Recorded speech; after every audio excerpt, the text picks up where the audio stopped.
एक स्ट्रक्चर के बारे में आपको पहले पता होगा, जैसे subject, verb, object, other word. इस स्ट्रक्चर के बारे में आपको पहले से पता होगा, लेकिन आपको ये समझ में नहीं आता होगा कि सब्जेक्ट क्या होता है, वर्ब क्या होता है, ऑब्जेक्ट क्या होता है, जो कि दो प्रकार का होता है, आई यू इनडायरेक्ट ऑब्जेक्ट और डी यू डायरेक्ट ऑब्जेक्ट, और अदर वर्ड क्या होता है। तो बस आज इसी को समझने जा रहे हैं। सब्जेक्ट क्या होता है, वर्ब क्या होता है, ऑब्जेक्ट क्या होता है, अदर वर्ड क्या होता है। सबसे पहला है सब्जेक्ट। चलिए सब्जेक्ट को समझते हैं। सब्जेक्ट क्या होता है? सब्जेक्ट जो होता है, सब्जेक्ट को कहते हैं कर्ता। कर्ता, कर्ता मन क्या होता है? कर्ता जो काम करे, जो काम करे उसे कर्ता कहते हैं, उसे कर्ता कहते हैं। जो काम करे। एक सेंटेंस लेते हैं, उससे समझते हैं कि कर्ता क्या होगा। जैसे एक सेंटेंस लेते हैं, मेरे पिताजी मुझे अंग्रेजी पढ़ाते हैं। देखिए क्या कहा मैंने, जो काम करे। इसमें काम वर्ड को पकड़िए। इस सेंटेंस में काम क्या हो रहा है, सबसे पहले ये जानना होगा कि काम क्या हो रहा है, तभी पता चलेगा कि कर्ता कौन है। काम क्या हो रहा है, मेरे पिताजी मुझे अंग्रेजी पढ़ाते हैं, तो काम हो रहा है पढ़ाने का। ये क्या हो गया, काम। और काम को क्या कहते हैं, क्रिया कहते हैं। ये हो गया भी माने वर्ब, क्रिया। आपको वर्ब भी बताएंगे अभी, पहले सब्जेक्ट को समझने के लिए मैंने आपको ये बता दिया। चलिए कर्ता क्या होता है, जो काम करे। ये करने वाला कौन है, पढ़ाने हैं, पढ़ाते हैं। पढ़ाने का काम कौन कर रहा है, पढ़ाने का काम कर रहा है मेरे पिताजी। मेरे पिताजी क्या हो गया, सब्जेक्ट हो गया। सब्जेक्ट माना कर्ता हो गया। ठीक है, ऐसे तो हम समझ गए, आपको मैंने बता दिया। लेकिन अगर बड़ा सेंटेंस दे दे तो कैसे समझेंगे, पहचान उसका क्या है। देखिए तो पहचान क्या है, हम उसका पहचान देखते हैं। आप देख पा रहे हैं कि ये क्रिया है, तो इसी से हम निकालेंगे। देखिए क्रिया में कौन, कौन लगाकर प्रश्न करने पर, कौन लगाकर प्रश्न करने पर किसका पता चलेगा, कर्ता का पता चलता है। अब देखिए कौन पढ़ाते हैं, तो जवाब मिलेगा मेरे पिताजी पढ़ाते हैं। ऐसा कोई सा भी सेंटेंस में आप अगर क्रिया में प्रश्न कीजिएगा कौन पढ़ाते हैं, आपको तुरंत जवाब मिलेगा, सब्जेक्ट मिल जाएगा आपको, इसमें कोई दिक्कत नहीं। आइए दूसरा है वर्ब। सब्जेक्ट को मैंने समझ लिया क्या होता है, जो काम करे उसे कर्ता कहते हैं। ठीक, पहचान क्या है, क्रिया में कौन लगाकर प्रश्न करेंगे। आते हैं दूसरे नंबर पर वर्ब। देखिए वर्ब क्या होता है, वर्ब का मतलब क्या होता है, क्रिया, या फिर क्या कहेंगे हम लोग, काम। कर्ता के द्वारा, कर्ता के द्वारा जो काम किया जाता है, जो काम किया जाता है उसे क्रिया कहते हैं। इसी सेंटेंस में हम देखते हैं, मेरे पिताजी मुझे अंग्रेजी पढ़ाते हैं। तो काम क्या था, मैंने आपको पहले बता दिया, पढ़ाते हैं, पढ़ाने का काम हो रहा है। तो पढ़ाना क्या हो गया, क्रिया हो गया। इस बात में मैंने बताया। और यहाँ भी क्या बोला है, कर्ता के द्वारा जो काम किया जाता है। जो करता है मेरे पिताजी, वो कौन सा काम कर रहा है, पढ़ाने का काम कर रहा है। तो पढ़ाना क्या हो गया, क्रिया हो गया। समझ में आ गई होगी बात। तो हम ये देखते हैं कि पहचानेंगे कैसे, पहचान तो करना जरूरी है। पहचानेंगे कैसे, पहचान क्या है कि हिंदी वाक्य में, हिंदी वाक्य में क्रिया अंत में रहती है, अंत में रहती है। आप कितना भी बड़ा सेंटेंस क्यों ना बोलें, उसमें हिंदी जब बोलिएगा तो उसमें क्रिया कहाँ मिलेगा आपको, हमेशा अंत में ही मिलेगा। चाहे कोई भी सेंटेंस बोलिए उसमें अंत में मिलेगा। जैसे एक सेंटेंस ले लेते हैं, मेरी माँ मुझे रात में 8 बजे बड़े प्यार से रोटी खिलाती है। लास्ट में मैंने क्या कहा? लास्ट में क्या कहा? खिलाती है। क्या हो गया? वर्ब। इसके हिसाब से अगर हम सब्जेक्ट खोजें, अब बताइए कौन सा सब्जेक्ट होगा? आपको समझ में आ गया होगा। कौन खिलाती है? प्रश्न कीजिए, कौन खिलाती है? मेरी माँ। सब्जेक्ट मिला, समझ में आ गया। चलिए अब नेक्स्ट टॉपिक पे जाते हैं, ये भी समझ लिए। अब हम लोग पढ़ते हैं कर्म क्या होता है, ऑब्जेक्ट क्या होता है। आइए देखते हैं। 1 2 3 ऑब्जेक्ट। ऑब्जेक्ट ऑब्जेक्ट माने कर्म, कर्ता एवं क्रिया का एक साथ फल जिस पर पड़े, जिस पर पड़े उसे कर्म कहते हैं। देखिए, कर्ता और ये क्रिया का एक साथ फल जिस पर पड़े, कर्ता हो गया, क्रिया हो गया। मेरे पिताजी पढ़ाते हैं, किसी को तो पढ़ाते होंगे, कुछ भी तो पढ़ाते होंगे। कर्ता और क्रिया का किसी पर तो असर हो रहा होगा, तो किस पर हो रहा है? मुझ पर और अंग्रेजी पर। ये दोनों क्या हो गया? कर्म हो गया। अब इसमें समझते हैं कि ये यानी कि कर्म, ये 2 प्रकार के होते हैं। 2 प्रकार के होते हैं। पहला इनडायरेक्ट ऑब्जेक्ट, यहाँ मैंने लिखा था, आईओ डीओ, ये इनडायरेक्ट ऑब्जेक्ट। पहला क्या है? इनडायरेक्ट ऑब्जेक्ट, जिसको आईओ कहते हैं। और दूसरा क्या होता है? और दूसरा होता है डायरेक्ट ऑब्जेक्ट। ठीक, इनडायरेक्ट ऑब्जेक्ट किसके लिए आता है? यह सजीव के लिए आता है, सजीव के लिए आता है। इसका प्रयोग सजीव के लिए होता है। पहचान क्या है? पहचान क्या है इसका? क्रिया में किसको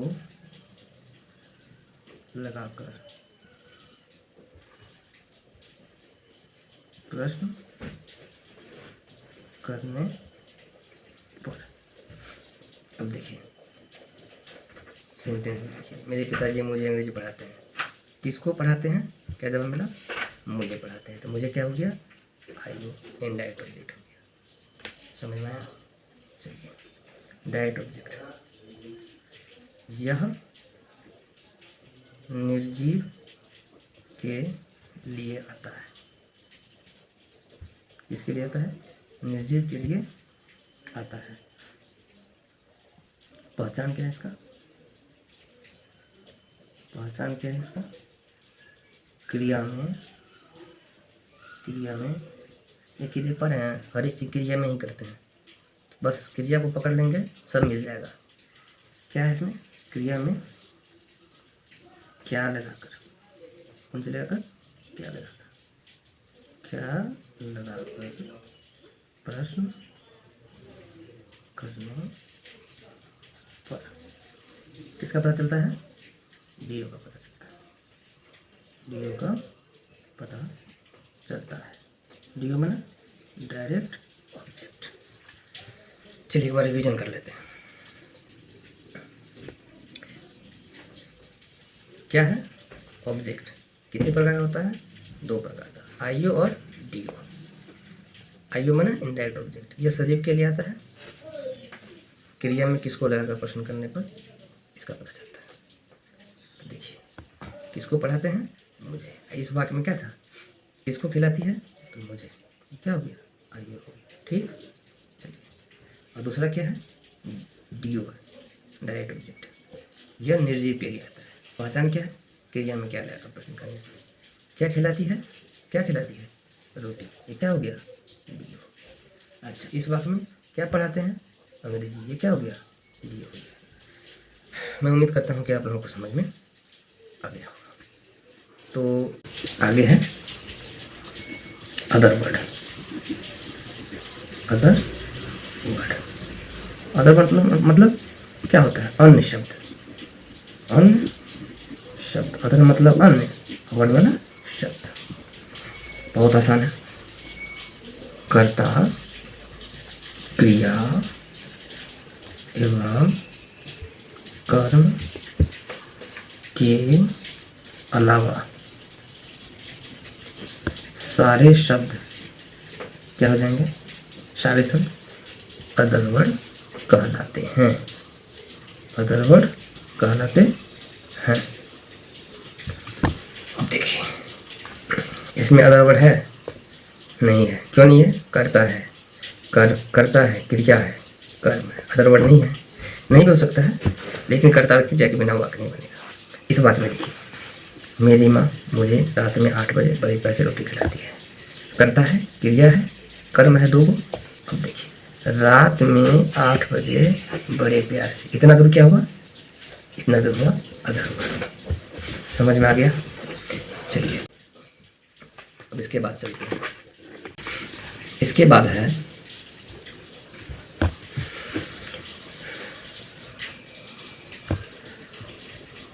हाउ टू कंपोज। कंपोज कैसे करते हैं? कंपोज में कुछ नहीं है। पहले सब्जेक्ट लिखिए, फिर वर्ब लिखिए, फिर आईओ लिखिए, फिर डीओ लिखिए, फिर अदर वर्ड लिखिए। अगर 2 कर्म रहे एक और स्ट्रक्चर बनता है, subject plus verb plus DO plus 2 plus IO plus other word, ये बनता है। चलिए, इस स्ट्रक्चर, सेम स्ट्रक्चर है, बस डीओ को पहले आईओ को बाद में करती हैं। यहाँ पर आप देख सकते हैं, दोनों बताएंगे आपको। पहले इस स्ट्रक्चर पर आइए। इसी चीज़ को मैंने आपको पढ़ाया था। पहला सेंटेंस को देखते हैं। मेरे पिताजी मुझे अंग्रेजी पढ़ाते हैं। पहले क्या लिखे? सब्जेक्ट। सब्जेक्ट में क्या है? मेरे पिताजी। मेरे पिताजी प्लस वर्ब क्या था? पढ़ाते हैं। पढ़ाते हैं। किसको पढ़ाते हैं? मुझे। क्या पढ़ाते हैं? अंग्रेजी। अच्छा, अदर वर्ड है? नहीं है, नहीं देंगे। अब इसका इंग्लिश लिख दीजिए फटाफट। मेरे पिताजी इंग्लिश क्या होता है? My father. पढ़ाना अंग्रेजी क्या होता है? पढ़ाना अंग्रेजी होता है टीच। क्या ये सही है? नहीं है। क्यों नहीं सही है? क्योंकि वर्ब जो होता है वो जन्म से प्लूरल होता है। क्या होता है? प्लूरल होता है। जब सब्जेक्ट मेरा 3rd पर्सन सिंगुलर नंबर में रहे तो उसकी मुख्य क्रिया में, यानी कि मेन वर्ब यह है, एस, ई एस, आई ई एस और बी एस का प्रयोग होता है। वो आपको अगले वीडियो में बताएंगे। यहाँ माय फादर है, 3rd पर्सन एक वचन सिंगुलर नंबर, तो टीच में क्या लग जाएगा? E S, teaches. मुझे क्या हो जाएगा? मी। अंग्रेजी क्या हो जाएगा? इंग्लिश। समझ में आ गया होगा। नेक्स्ट सेंटेंस क्या था हमारा? मेरी माँ मुझे रात में 8 बजे बड़े प्यार से रोटी खिलाती है। देखिए, सब्जेक्ट क्या होगा? मेरी माँ। बोलिए अब क्या लिखें? खिलाती है। चलिए अब बोलिए क्या लिखें? किसको खिलाती है? प्रश्न कीजिए मुझे। क्या खिलाती है? रोटी। इसके अलावा क्या हो जाएगा? Other word. अदर वर्ड में क्या था? रात में 8 बजे बड़े प्यार से। रात में 8 बजे बड़े प्यार से। चलिए इंग्लिश लिखिए। मेरी माँ का इंग्लिश क्या होता है? My mother. अगेन वही चीज़, 3rd पर्सन एक वचन। खिलाना का इंग्लिश होता है फीड। 3rd पर्सन एक वचन होने के कारण इसका मुख्य क्रिया यानी मेन वर्ब में क्या लगेगा? S, feeds. मुझे क्या होता है? मी। रोटी क्या होता है? ब्रेड। रात में इंग्लिश क्या होता है? In the night.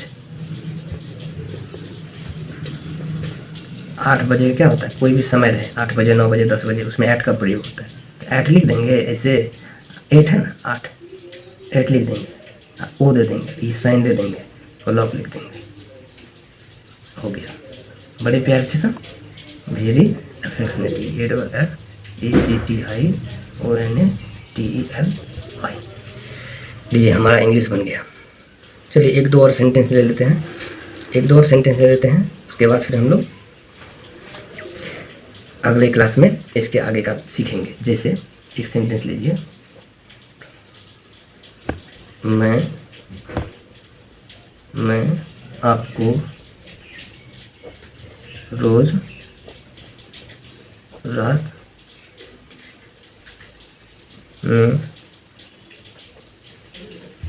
रात में विज्ञान पढ़ाता हूँ।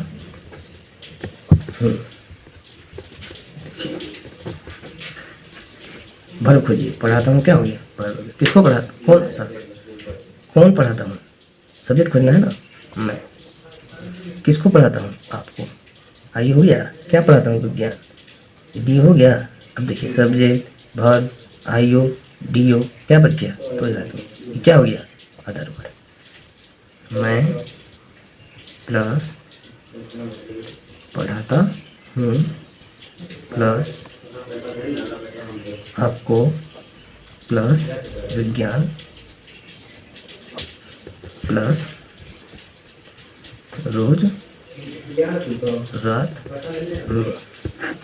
में क्या होता है, आई, पढ़ाना इंग्लिश होता है टीच, ठीक। अच्छा इसमें ऐसे इस लगेगा, नहीं लगेगा, क्यों नहीं लगेगा, क्योंकि first person I we, second person you, third person plural number में, उसकी मुख्य क्रिया में कुछ नहीं लगता है, केवल कहाँ लगता है, थर्ड पर्सन एक वचन में, इसीलिए यहाँ नहीं लगा। आपको क्या होता है, यू। विज्ञान क्या होता है, साइंस। रोज रात में क्या होगा, डेली नाइट, डेली नाइट। तो दोस्तों मैं उम्मीद करता हूँ कि आपको समझ में आ गया होगा। अब लिंक मैं डिस्क्रिप्शन में डाल दूँगा आपके ट्रांसलेशन का, आप ट्रांसलेशन बना के लाएंगे और फिर उसका वीडियो मैं बना दूँगा जिसमें पूरा का पूरा ट्रांसलेशन बताया जाएगा आपको, और आप घर से भी बना के लेंगे और आप मैच करेंगे कि आपका कितना सही हुआ है।